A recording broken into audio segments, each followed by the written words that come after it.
বর্ধমান পৌরসভার বিশৃঙ্খলা সৃষ্টির অভিযোগ কংগ্রেস নেতার বিরুদ্ধে থানায় অভিযোগ পৌরপিতা অবশেষে জামিনমুক্ত কংগ্রেস নেতা গৌরব সমাদ্দার। গত বেশ কিছুদিন আগে দেখা যায় বর্ধমান পৌরসভার সামনে জাতীয় কংগ্রেসের পক্ষ থেকে একটি কর্মসূচি রাখে। সেখানে দেখা যায় বর্ধমান পৌরসভার ভেতরে ঢুকে পৌরসভার চেয়ারম্যান থেকে শুরু করে বিভিন্ন আধিকারিকের ঘরে কুম্ভের জল ছেটানো হয় দুর্নীতির অভিযোগ এনে। পরবর্তীতে বর্ধমান পৌরসভার চেয়ারম্যান পরেশ চন্দ্র সরকার পৌরসভার সরকারি কর্মীদের কাজে বাধা দেওয়ার অভিযোগে রাজ্য কংগ্রেসের সদস্য গৌরব সমাদ্দারের নামে একটি মামলা করেন।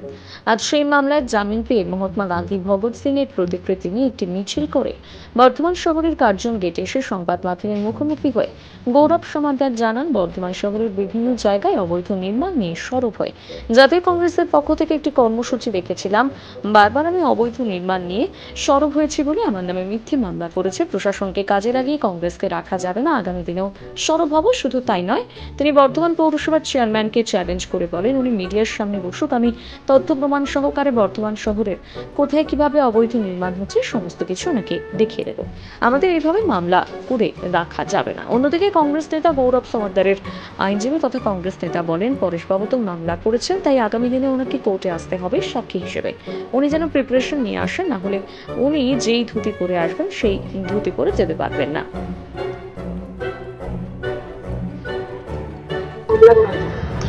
গত 24শে ফেব্রুয়ারি আমরা জাতীয় কংগ্রেসের পক্ষ থেকে পৌরসভায় একটা অভিযান করেছিলাম।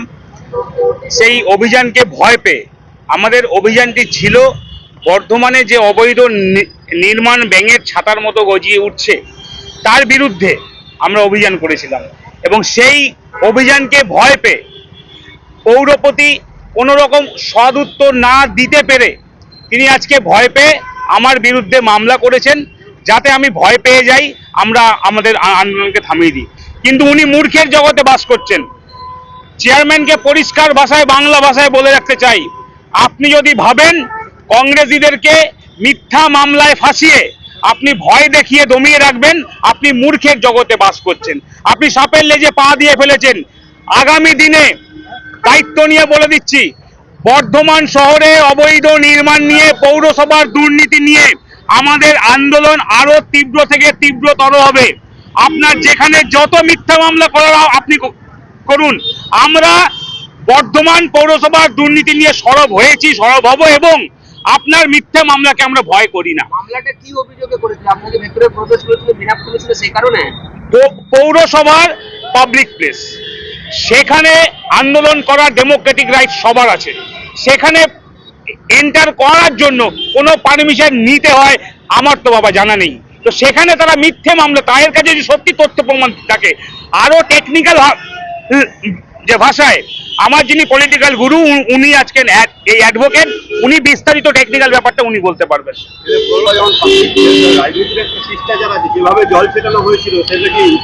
গান্ধী নীতি, আমরা কোনো উচ্ছৃঙ্খলতায় বিশ্বাস করি না। গঙ্গা জল ছিটিয়ে যদি একটা মানুষের বিশ্বাস যে পাপ মুক্ত করা যায়, গঙ্গা জল ছেটানোটা কি কোনো দুর্নীতি, কোনো দুষ্কর্মের মধ্যে পড়ে? আমার তো জানা নেই।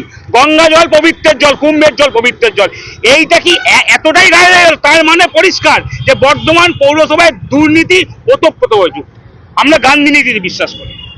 অবশ্যই কুম্ভের জল ছিল, কুম্ভের জল। একটা পরিস্থিতি কতটা জল থাকতে, অভিযোগ যেটা আমি দেখলাম, আমি আজকে জামিন করালাম।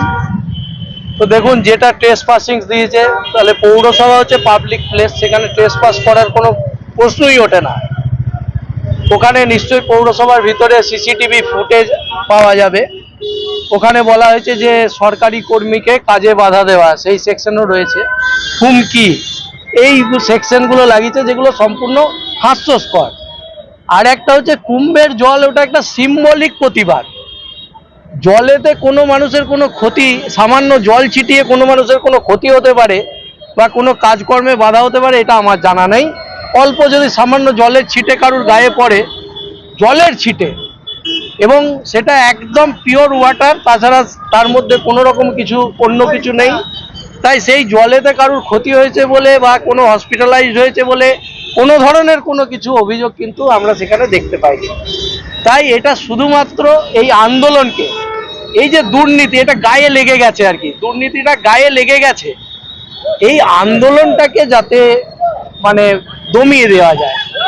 তার জন্য তার যে মধ্যমণি ছিল, সেদিন যে আন্দোলনের নেতৃত্ব দিয়েছিল, সেই নেতৃত্ব ওপরে একটা কেস করে পুলিশি ভয়, যেটা প্রশাসনকে কাজে লাগিয়ে সমস্ত বিরোধীদের গলাকে রোধ করার একদিকে যেমন কেন্দ্র করছে ইডি সিবিআইকে কাজে লাগিয়ে, রাজ্য তেমনি পুলিশ প্রশাসনকে কাজে লাগিয়ে বিরোধীদের কণ্ঠকে রোধ করার চেষ্টা করছে।